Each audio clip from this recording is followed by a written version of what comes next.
Okay, good. So we can now talk about the second part, robustness. So again, I think that these were really good questions.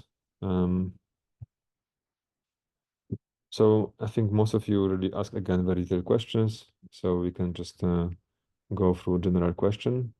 So first one was what is the harm of adversarial examples, and is poisoning not worse? And if the stop sign is interpreted incorrectly, is that not more a question of the sensor than often the ML model? I think it's in general a good point. Poisoning alters the model itself to cause mispredictions. Adversarial examples cause mispredictions on the fly. And this is even more severe since we have less ways to audit that than before. So the problem is not with the sensor, but with the model, because the sensor perfectly detects the environment and forwards the information, but how the model treats the information is incorrect. And then I think that at some point also we showed you this survey from Microsoft, and they also analyzed different aspects of adversarial examples, and then some companies treat this as something that is for them important, especially if you have a company like for self-driving cars, then this is really an issue. If you have, let's say, a banking company, like, then not necessarily this kind of adversarial examples are for you a real threat. Then the question here was, what is the strength of an attack? Isn't it better if the attack strength is epsilon equals 0? So here the answer is that indeed this is the strength of the attack, and then this also expresses this some form of ball around the given example X. So the higher the epsilon value, in this case, the more we have leeway, more ability to change a given input image. So of course, the best is if we have 0, but with 0 there is no attack, right? And then usually what we want is that for a large range of the epsilon values, for the large perturbations, the model is not affected. And the larger the perturbation, the better. But of course, at some point, if you have enough perturbation added to your input, then at some point you will break the model, meaning that, for example, you misclassify a given image. But then here we just express this through the epsilon value. And here is just the graph that shows how much we have to really perturb the input to change the prediction of the given classifier. Is this like not the pictures and just normalized on this graph? Because I mean, 4.3 would be quite severe if they are between 0 and 1, but it's not that much if they are in the usual RGB range. They were normalized between 0 and 1. Okay, so 4.3 is quite severe. Yeah.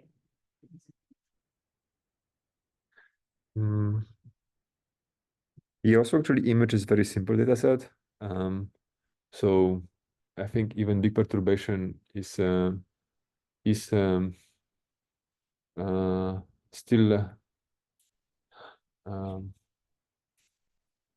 I think that even big perturbation actually is here really required to change the prediction.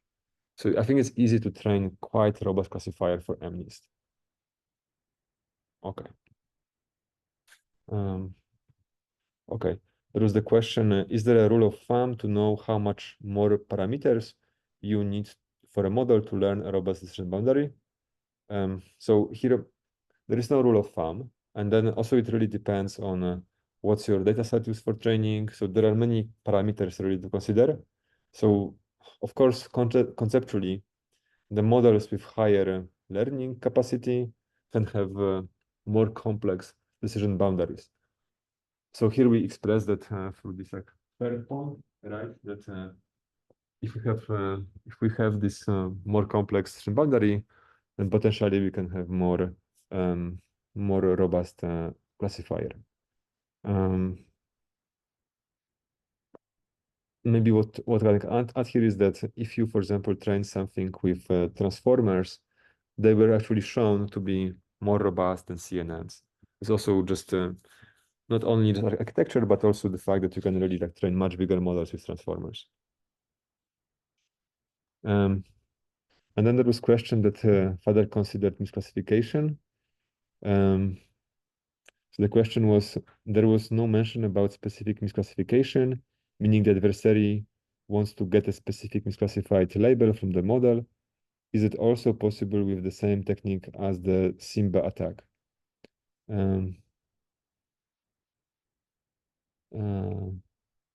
So I think that the question was really if we can do something like targeted attack with Simba. And then the answer actually is yes.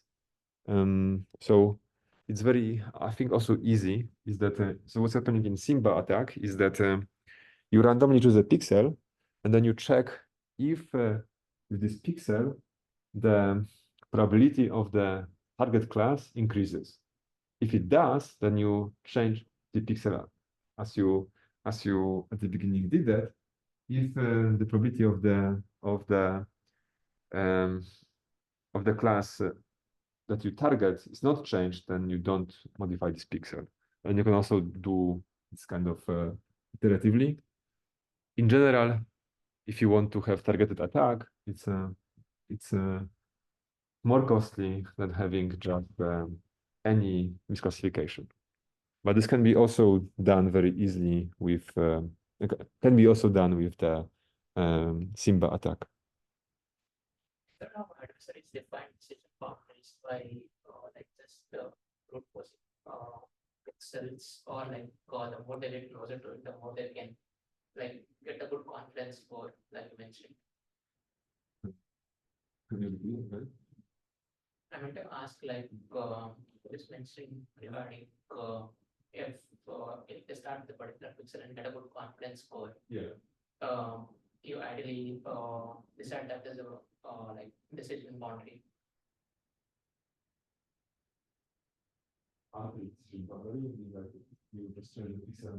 Yeah. So if you are lucky, then with one pixel change you might get it, but usually it requires much more. So this is why we also look into the software's output probability distribution. So for example, you can imagine that you change one pixel, right? But you don't have the change in the label. But you observe actually that with this one change of the pixel, you do increase, for example, for target class, the probability for the target class. The probability for the current class decreases, for your class increases, right? So then this is a good change, right? And then you want to change more pixels to change this pixel further, maybe, but you also change other pixels and then see if this improves the probability for or increases for your class. And then you do it until you really flip the decision for the given image. But usually, I think that some examples are not that easy to pull to the model, meaning that you have to change much more than single pixel. Okay. Okay. There was question: can we combine model stealing to convert a black box adversarial perturbation attack into a white box one like PGD? Yes, absolutely. And this was also done in the past. We also actually showed that in the previous lecture that you have something like reconnaissance attacks that do exactly that. So they want to really steal the model with the goal of creating white box adversarial attacks on this stolen copy. Okay. And then there was this comment for a standard model without adversarial training. Why does the adversarial examples tend to frequently activate those channels that are rarely activated by natural examples? So this is because the high-dimensional space, in this high-dimensional space, there is basically less well-shaped. So the boundaries jump and they're uneven. They are basically easier to attack. So just to, I think, give you the intuition from the picture, what really is happening is that in the standard classifier, your decision boundaries actually are are different than in the adversarial training. And then basically it's just easier to change the class for a given example. So there was actually research that showed how these boundaries really change, and then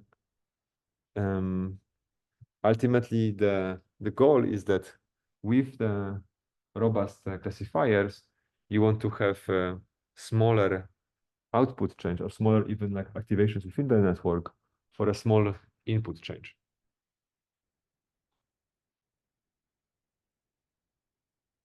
Okay. Bless you. Okay. There were also concrete adversarial attacks. Okay, so there was the question, can you elaborate what this means to add epsilon to a pixel? Is uniformly added to all RGB values? So you can think about this RGB like a matrix, and then you add the perturbation to some value in the matrix, but not to all the channels.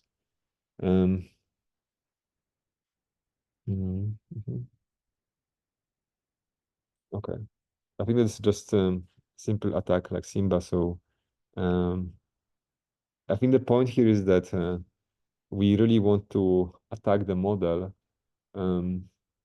just using this L0 norm, meaning changing pixels, which is much easier in the black box case than trying to really have some sophisticated change based on, let's say, gradient.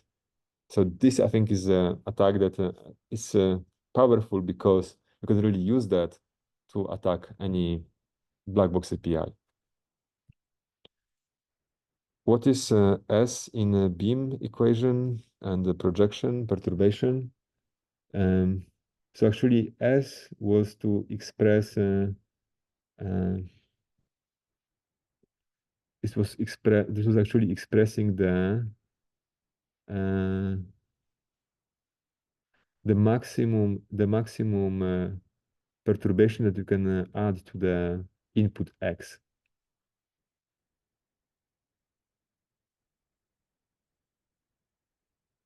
Okay.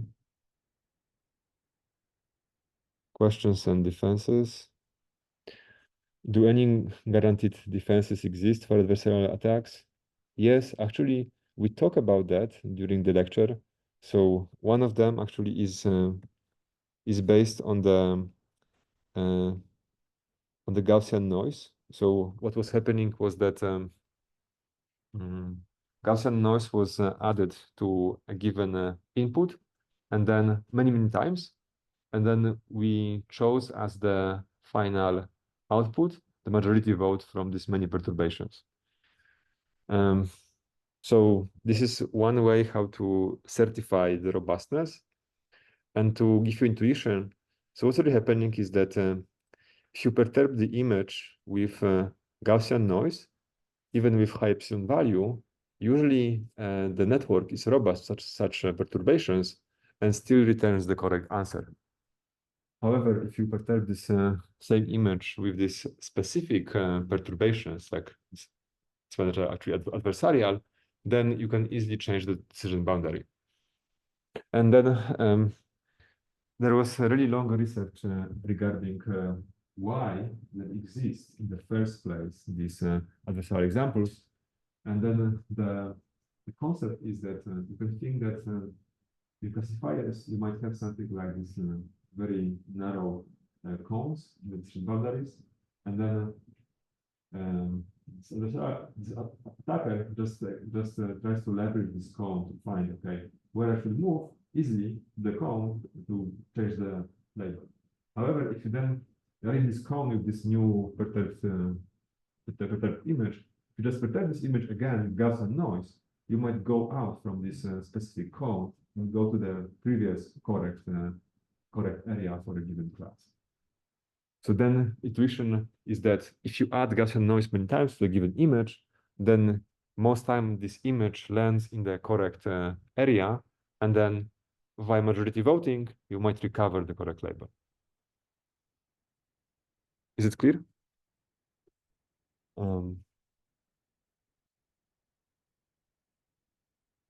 Okay. So there's questions about unlabeled data. I did not quite get the following. How is unlabeled data used for adversarial training? So this is relatively easy. So first of all, it was shown that if you have something like a SSL encoder and you use that to extract features, then if you could train classifier on top of that, you might get higher performance, so higher also robustness.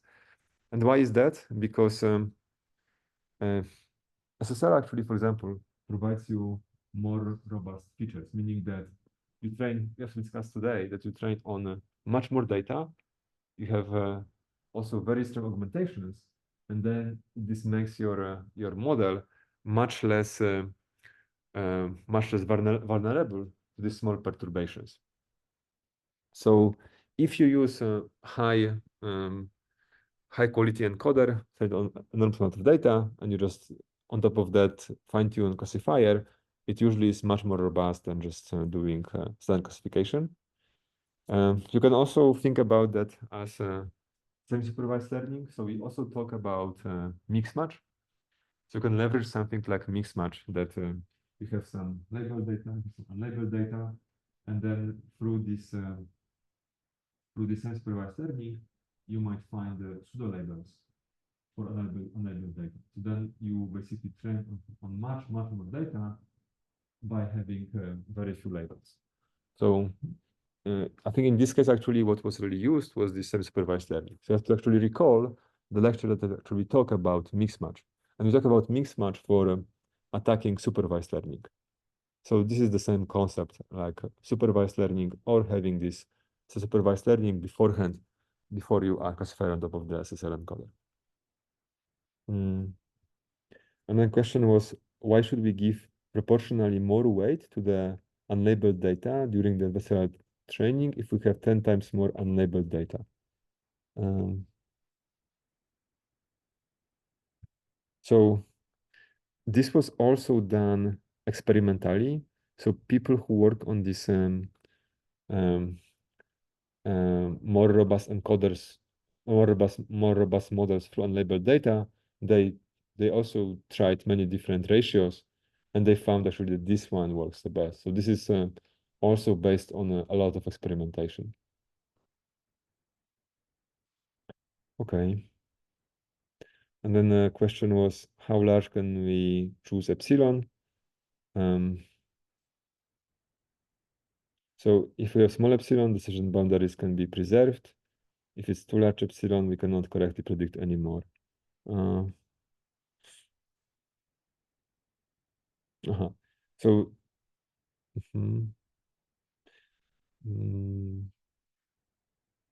so for example, so if we do either certified defenses, we specify epsilon value, and same is done for SAR training, but you of course have to be judicious about how big the epsilon value should be, because if it's too big, then you might actually change the semantics of the given image. So you have to be also careful with not having too big epsilon value for the perturbations. And then you also have to choose it so that the attack is easier to perform during the training. So again, there are some trade-offs, and it's also based on what you expect as potential adversarial example, and then you adjust your training based on that. So question, is the perturbation defense effect, does it affect the accuracy? Yes, it does. So usually, if you train the model with these examples, then you lose some performance on clean examples. So there is some trade-off. Usually, the more robust you want to be, then the lower the performance on the clean examples. Okay. In the FGSM, why is L infinity norm chosen for adversarial attack over L2 or L1? So this is that okay, you might choose different norms And then what is very, I think, interesting is that ultimately you can use FGSM with all of these different norms, L1, L2, any LP norm, LNFT norm. So there is no problem with that. This was just proposed with LNFT norm because I think it's very easy to also conceptually grasp. So basically with LNFT norm, you just change every single value up to specific delta. Go ahead. I think I did papers on FGSM, and I think some reason was also that it was originally used on images. And I think some research showed that on images, the L infinity norm is a good measure for humans and whether they can perceive these changes or not. Yeah, I can see that. But for example, like there are also other attacks, like Carlini Wagner that uses L2 norm. So what's more is that if you are the attacker, you might also use this L0 norm. You just change a specific pixel. You might also use L1 norm. If you want to have a model that is robust against any attack, then you have to usually train on all of these different L norms. So for example, this was shown that if you only train your classifier with the FGSM attack during adversarial training, right? So you only use this L infinity norm, but then somebody attacks your model with L2 norm, they can easily attack the model because your classifier has never seen L2 based attack.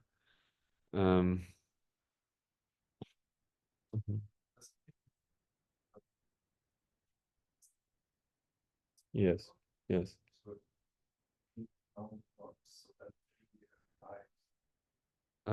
So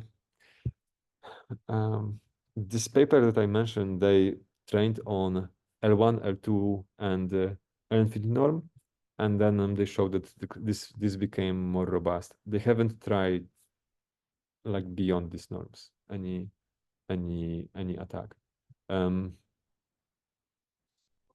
Yeah.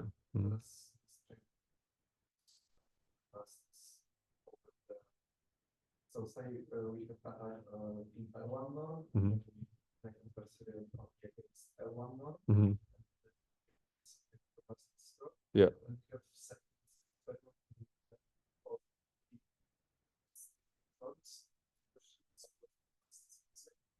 L1 norm. I think it's slightly worse actually. It was slightly worse. Okay, very good question.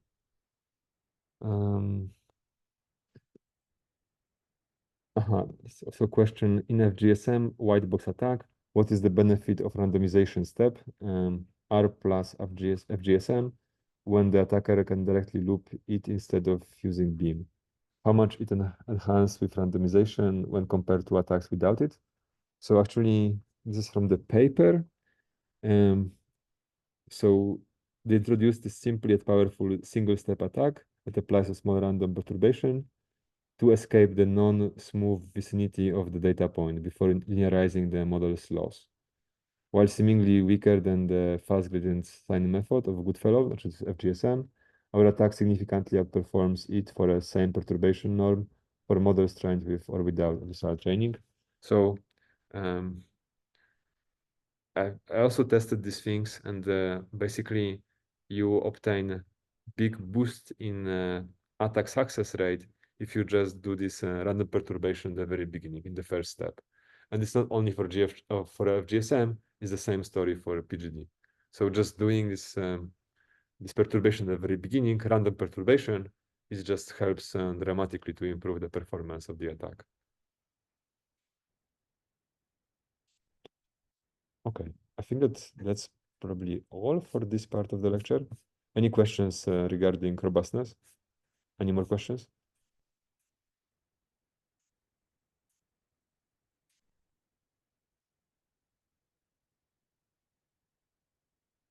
Okay. Okay. If not, then I think that we can finish. So please be on time next week. We'll have midterm, and then we'll also announce the second assignment at the latest beginning of next week. Okay, thank you very much.